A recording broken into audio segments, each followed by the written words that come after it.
Thanks for listening to The Dad Project. To help keep the podcast going, please consider donating at the link in the show notes or on our website, thedadprojectpodcast.org.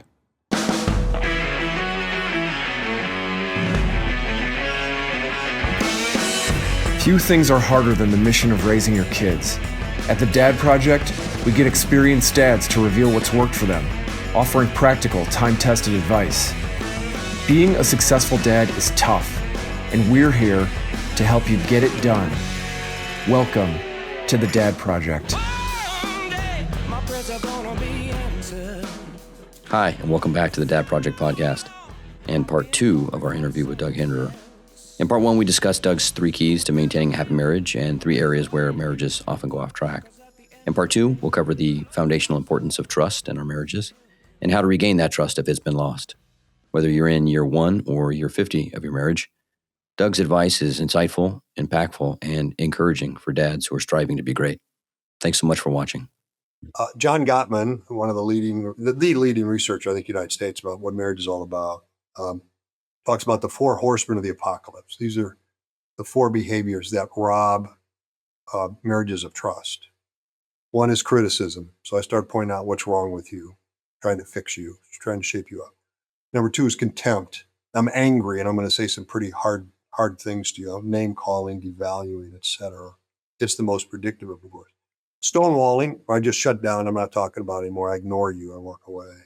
And then defensiveness. I blame you for everything that's wrong. I don't own my share of what's going on in disharmony. So to the degree to which these 4 horsemen are part of your marriage is a degree that you're not going to have trust. And if you can keep those 4 horses out of your marriage, you're going to have high trust because my heart's going to feel safe with you. Because you're not going to criticize me, keep telling me what's wrong with me. You're not going to get mad and call me names and devalue me. You're not going to walk away when we got a problem. You're going to stay. We're going to work it through and we're going to get it solved. And you're going to own your share of what's going wrong here and not going to blame me for everything. So vulnerability is tied to emotional safety. And emotional safety is tied to how well I validate you and protect your heart. And so if I know that my heart is safe with you, things will work out pretty well. Even though I know you're going to disappoint me because you're human, you're flawed, you're going to get it wrong sometimes. Right. But if I know you're never going to intentionally get it wrong, you're going to get it wrong through fatigue or tiredness or whatever, and then I still feel safe. Okay, so I think the corollary to that then is the understanding of both parties that one of those 4 rules or some of them might be violated, but it's not intentional, and it's through a shortcoming in my flaws, my human flaws, like my inability. I mean, I think everybody knows this, right? Your inability to have perfect control over your will and your emotions and affections and things, right? That's sort of part of the human experience. So that forgiveness aspect is sort of the and that understanding aspect that, hey, the trust is going to be violated, and so long as it's not something super significant, then I'm going to have to allow you to apologize for that and try to make up for it and keep going, right? Right. There's the point. And some people say the 3 most important words you can say in a marriage is "I love you." I disagree with that. I think the 6 most important words in a marriage are "I am sorry," "I forgive you." Right. And so when you blow it, which you will, guaranteed, to be able to say, "I'm sorry, I blew it. And man, I hurt you and I'm sorry for that." And then to be able to say, when you're on the receiving end of that pain, "I forgive you. Come here, let me give you a hug." So I'm sorry, I forgive you. Those words, you probably get the opportunity to utter those words almost every day. Right. You know? Right. Yeah. And I think maybe going into it, especially for couples who meet each other when they're younger, you don't quite understand after all the years that it's inevitable that the other person's going to disappoint you, and that's just kind of part of the equation. And you are going to have to be an adult and forgive these people.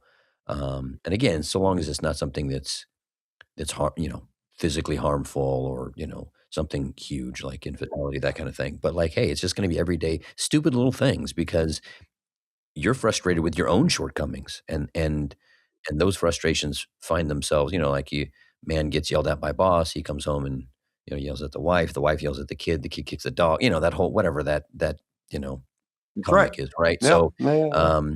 but having that understanding always in the back of your mind that like, hey, don't be surprised when the person that you've pledged to live your life with and had kids with and, love more than anybody else disappoints you. Expect it.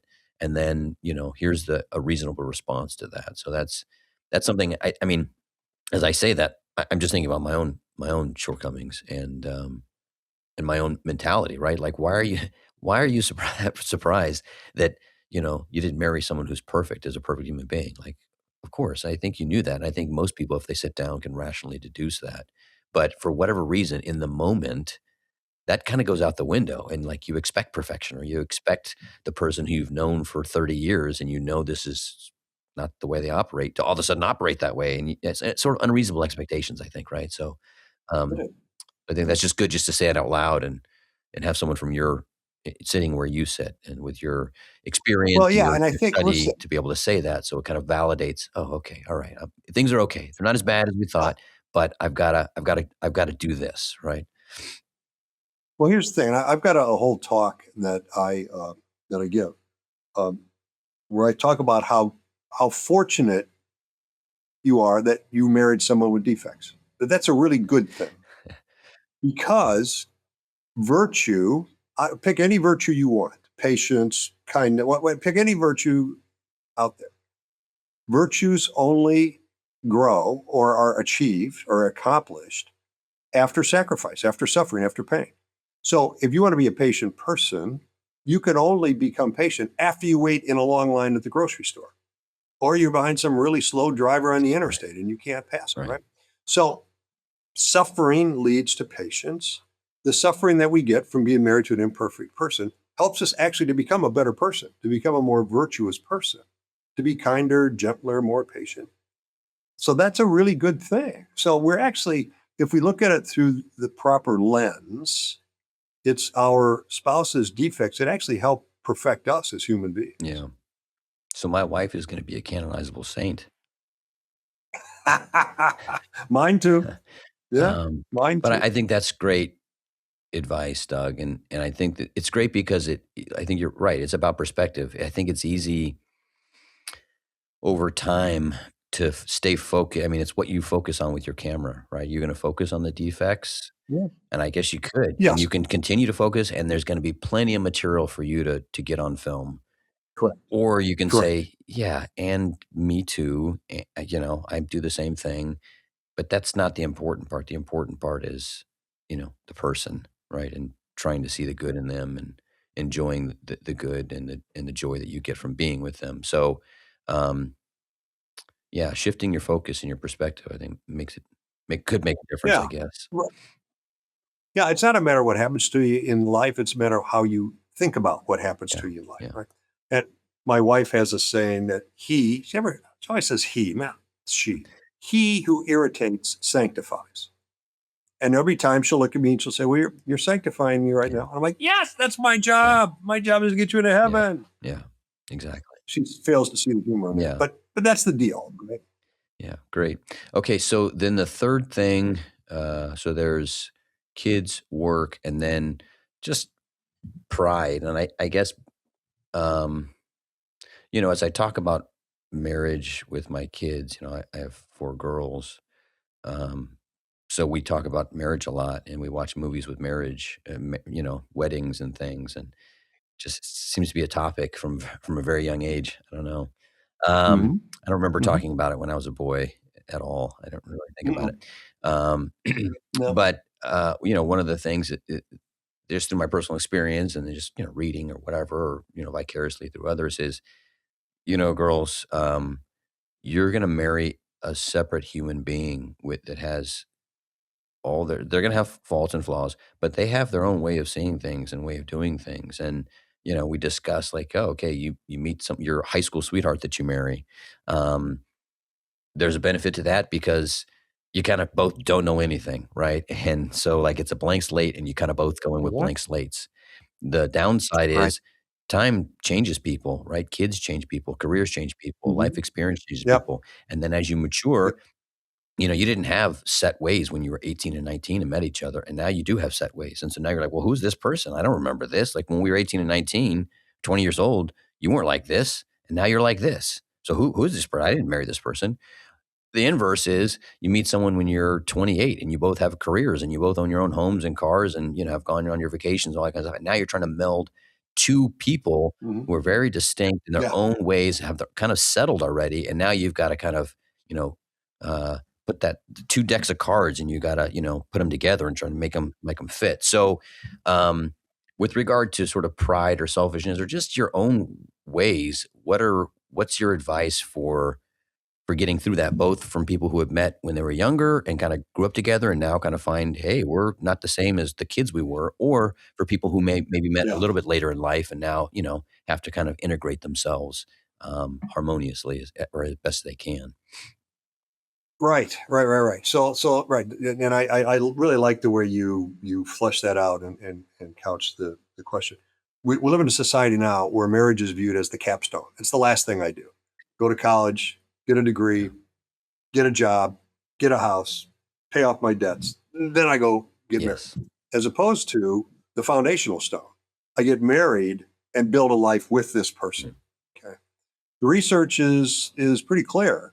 The people enter marriages as the foundation stone, young and build a life together, have a much lower divorce rate than those who enter it as the capstone, the last thing I do. Okay. So that's a good thing. So, and I think, I love working with engaged couples or couples who are just seriously dating, thinking about getting married. Should we get engaged or not?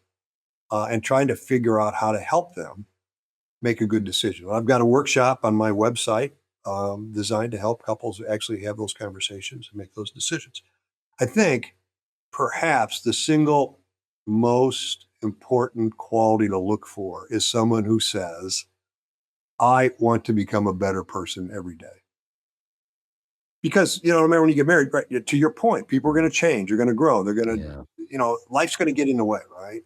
I want to go through life with somebody who says, I can be better and I want to be better and I'm going to work to be better. And you, my sweetheart, please help me become a better husband or a better wife. Okay. So if I've got somebody who really wants to get better, pride's not going to get in the way. Humility will take over and they will be more willing to take advice and learn how I can become a better husband. Because I really want to be the best husband on the planet. And if I'm getting it wrong, I want to know about that so I can do better. So if you find somebody who says, I just want to keep getting better, that's somebody who you have a pretty high likelihood of being able to build a life with. Yeah. And I think, if you were to tell most dads that, like, hey, do you want to be the best husband and the best dad? I think most men are competitive, right? So there's, of course, yeah, I want to be the best, Yeah. right? I don't want my funeral people to, they're like, yeah, he was an okay dad. He was an okay husband. Yeah, he was wow, okay. that would be terrible. Okay guy. It'd be the worst thing ever, right? One of the things I tell my kids is like, hey, one of the worst things in life is regret, because you look back at a time capsule in which you can't change things, but you have to admit that you were wrong, right? And you just, and that's it. Yeah. And I've seen it with family and friends, and you just see it in society, right? People make mistakes and they look back and then they try feverishly to fix those things, and then they overcompensate, and it becomes a disaster. So I think most men out there, most guys who are going to listen to this, are like, yeah, I don't want to regret when I'm 85 and I have an okay relationship with my kids. They don't really come around. I don't talk to them that often. We're not close, or even worse, like, my wife isn't there holding my hand as I'm dying and, like, looking into my eyes, and I can still see the same love, right? So you don't want that. You want to be a great husband. You want to be a great dad. And so, like, okay, yeah, I can sign on to that, Doug. I can, yeah, sure. But the hard part is remembering, me sitting here with you, you saying that, me agreeing to that premise in the midst of all the crap that happens, right? At work, with your wife, with your kids, the chaos of everything. And hey, we're packed up in the car, ready to go on a vacation, and someone barfs, or you get a flat tire, and then, like, here comes the sensor button that mom has to have. Like, so, like, like that sentiment is great. Life gets in the way. And I think it's the everyday, I don't even say every day, man. It's like every hour, every 15 minutes, you need that kind of reminder like, hey, reset. Mhm. And like, what is the Mhm. principle that I'm aiming for? Remember, this is what we're shooting for here, because I think that gets so lost, especially when husband and wife have wills that are not aligned, right? And then that just I don't know, for whatever reason, we're so short. We have such a short memory as human beings, and that sort of goes out the window, and then things kind of derail. So Yeah. We have a short memory of our own defects and a long memory of our spouse's defects. yeah, Well, yeah, we keep bouncing around. But I think, but that's why I say, listen, I think this 1% daily investment and the date night and the weekend getaway are really important, because that's your opportunity to kind of review. Okay, how am I doing? Yeah, okay, I blew that, right? And I think your idea about regret, I think it's a good one. The one thing that I mean, I certainly have regrets. Times I blew it as a yeah. parent, times I've blown it as a Me too. husband, to be sure. But the one regret I don't have is, I mean, I showed up every day wanting to be the best. I got it, and I failed a lot in being the best. But my heart was always in the right place. I mean, I didn't wake up in the morning thinking, how can I be a lousy husband today? Oh, I'll go do that first, That's right? easy. Every day. Yeah. Yeah. I mean, every day I woke up decide, I'm going to be a great dad today. I'm going to be a great husband. So I don't have any regrets around my purity of heart. I have regrets around some of my choices and some of my flaws and the defects, for sure. But my heart was always in the right place, and I think it still is today when I go home. And we got just one kid left at home these days, but he's an adult, and so it's a different dynamic. But I still try to get it right even every day, Great. or a little bit better every Right. day. Yeah. Little improvements, right? Little adjustments Yeah, to the course you're on. Um, yeah, great. yeah. I mean, let's say you made a 1% improvement in who you are every week, just a 1% improvement a week. Well, in 2 years, you're at 100%. Yeah, I mean, in 2 years, you're Right. perfect. So it doesn't have to be really big stuff, right? Just little bitty changes. And, you get to be pretty good pretty quick. So just kind of in thinking about that, um, there's definitely life coaches and people have that, or they have therapists and they can kind of open up to somebody else to try to help Yeah. them be introspective, right? To kind of figure out what is my predominant defect right now? What is my care? And it's probably going to be the same thing. I mean, you have a certain temperament from, and those of us with Yeah. kids can see it, right? Especially as the kids get older, like you're the you're the same kid that you were when you were a 4 month old or a 6 month old, right? And I saw your Mhm. personality coming out. Like you have not changed, and we're no different. So we have a particular temperament and we have particular defects that we're going to constantly struggle with. I think the one person who sees that more than anybody else is gonna be our spouse, and for dads, obviously our wives. But it's Mhm. kinda difficult, I think, on both ends. I don't know, maybe for women more than men. I don't know. We like to solve problems, so we're constantly giving advice on how to get better. But how do you listen to your spouse? I mean, I kinda joke with friends and my wife, like, if I say 2 plus 2 is 4, my wife's like, I don't know, let me ask Grok, let me ask around," Mhm. It's sort of even the most Mhm. simple and observable truths are difficult to accept from your spouse, um, and even more so when it comes to your personal flaws. But I have to admit, like, I mean, if my wife says I'm doing XYZ wrong and it hurts her feelings, like, okay, well, either objectively or subjectively, you're screwing up somehow. So you got to fix it. Yeah. So Yeah. what are some tools or some tricks that you would recommend for people, for guys, for dads, Mhm. mentally when we get critiqued by our wives? Because that's the hardest thing, right? Not to go Yeah. into the Right. man That's right. cave and shut things down, and but to kind of say, okay, dude, just even if she's wrong, happy wife, happy life, right? Like, okay, so just Mm. take it. Well, what is Yeah. it? What is, you know what I mean? So, like, what would you say for men?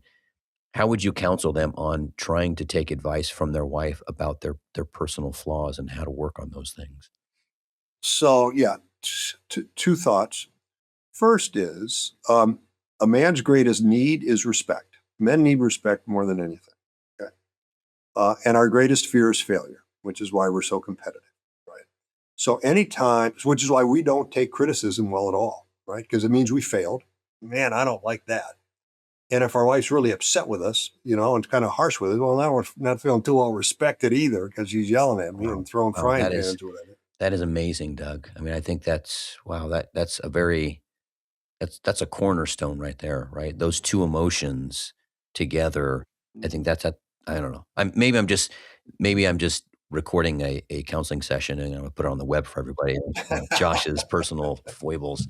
Um, but I mean, as you say that, man, that is so true. That just strikes so true to me. Like both of those things are very Yeah, it's difficult to see it in the moment, but like, yes, every argument is that like, hey, I'm not being respected. And immediately I'm defensive yeah. because like, what? No, what? Like, But I don't, and that's because I'm not intending to be wrong. I'm trying to do the right thing. And then I make that effort and then it blows up in my face and you're going to criticize me for that. So a lack of respect and then yeah, I failed.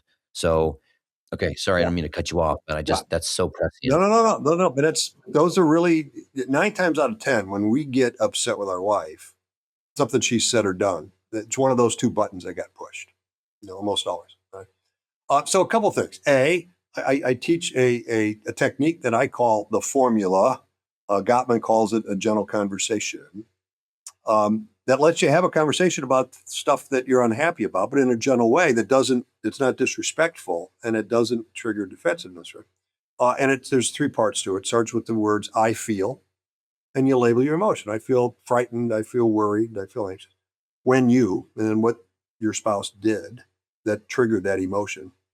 And then the third sentence is, and I'd like to ask you to please, what you want to do different next time, right? So for instance, let's say husband comes home an hour and a half late from work, didn't call, tell his wife he was going to be late. He walks in the door. She's pretty upset, right? So she would start off by saying, listen, I feel worried and scared when you come home late and don't call. I'd like to ask you to please call if you're going to be more than 15 minutes late. Well, that's a gentle way to say, okay, you kind of blew it, right? And the husband would say, oh, I'm sorry. Yeah, because I want to be a perfect husband. I don't want you to be anxious and worried about me. I'll do better, right? So when I teach that technique to couples, what I tell them is, listen, if you agree to adopt that communication strategy when you're upset about something, whatever it is, your marriage is going to get a whole lot better really quick. Because what I want is the attitude that says, when I hear those 2 words come out of your mouth, I feel, Mm, I'm about to learn something really important on how I can be a better right. husband. Oh, wow. I can be better if I call you when I know I'm going to be late. I can do that because I want to be the best husband Right. on the Right. planet. Right. So if you can be gentle in that. So that's the first thing. Second thing is, I really want to encourage, the dads, but and wives too, but the dads to develop a spirit of curiosity. Okay. So when I'm giving a talk to, large groups of people, couples, I'll ask the husbands, I'll say, give me a show of hands. How many of you married a really unintelligent, kind of dumb woman? Let me see a show of hands. Nobody raises their hand. Nobody. Right. So then I say, okay, so now you've admitted in public that you married a pretty intelligent woman. If she sees something different than you do, maybe you're missing something. And maybe you should get curious about what she's seeing that you're missing, right? Right. So to have this spirit of curiosity with your wife, well, I want to know how you feel about this. What do you think we should do? I really would love to know how you see this, because she's going to have a very different perspective than you are, based on a lot of different reasons we don't have time to go into. But this spirit of curiosity, the other way I talk about it is the principle of seek first to understand before you seek to be understood. That's great. So, sweetheart, I really want to understand how you feel about this. Could you tell me more? The spirit of curiosity is really an important way, and it's so complimentary to your wife. It will make her feel so good that you're like, wow, I say more about that. I need to hear more about what you're thinking, Yeah. because I didn't see it that way. I'd like to hear more about that. She's going to feel so flattered that you care enough to really want to understand what she's thinking about. That by itself really helps strengthen the marriage. Yeah, and I think in both of those aspects, the three questions or the 3 statements, I feel, when you, can you please, and then that curiosity, that attitude of curiosity, are both allow the spouse to sort of have an on ramp, right? It's sort of not you're Mhm. not it's not an Yeah. accident where there's this jolt, this immediate impact. It's like, hey, I'm giving you the opportunity to either speak your mind, or I'm giving you the as for your wife, hey, tell me more about this, which is not you're wrong or listen, this is the way I see it. It sort of it's conflict immediately, and so it smooths things out. And the same thing for the men. When your wife is telling you, I Yep. mean, if your wife was to call you and say, "Hey, there's this banging at the door, and I'm scared, and you're at work, and I heard like gunshots or something, and men screaming outside," I think every dad would be like, "Okay, well, call the cops, and I'm on my way, and I want to get there immediately, right? Because you're scared, and Right. there's a problem that you identified, and I want to help fix it because I care about you." Okay, well, Right. maybe it's not an outside aggressor. Maybe you're the problem, and maybe what you're doing is giving her fear, right? So then, Yeah. okay, Right. so then wait, when someone else goes to attack your wife, you're going to be Mr. Tough Guy and you're going to go defend her. But when you do something that hurts her or scares her, all of a sudden you're like, yeah, I don't care. Like, so I think Well, framing it in right. that perspective gives the man, the dad, the husband, the ability to say, "Oh, okay, well, you need me to be better in some way and help things." And so, as opposed to just saying, "Well, you suck at this." Well, thanks. If it's the end of that Yeah. conversation, Right. right? So, I think those are great points Yeah. because again, it all comes back to kind of the perspective of how you view it and how you approach it. So, anyways, well, it's been wonderful, Doug. We're coming up on an hour, so I know you got a show to do. So I cannot thank you enough. I think everybody or every talk that we have is very meaningful and prescient for dads out there. But I think especially for this, how to be a great husband is sort of the first step in being a great dad. So I'm so glad that you took the time to do this and help everybody. Happy to do it. I appreciate the invitation. I mean, you're doing some wonderful work out there. And it's tough being a dad. It's tough being a husband in this world. It's tough being a man in this world. We've been kind of emasculated and we need help to know what manly virtue is all about. Your podcast is playing an important role out there. So I'm flattered that you've asked me to be on. Great. Awesome. Well, thanks so much, Doug. Really appreciate it. And then hopefully we'll be able to catch each other at a workshop or something somewhere, along the way. Sounds good. So great. Well, I really appreciate it. You're welcome.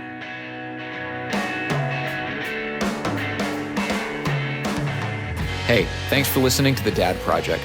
If this talk was valuable to you, please go to our website at thedadprojectpodcast.org and make a voluntary one-time or recurring donation, or use the link in the show description below to help support our operations. Any amount helps. Catch you next time at The Dad Project.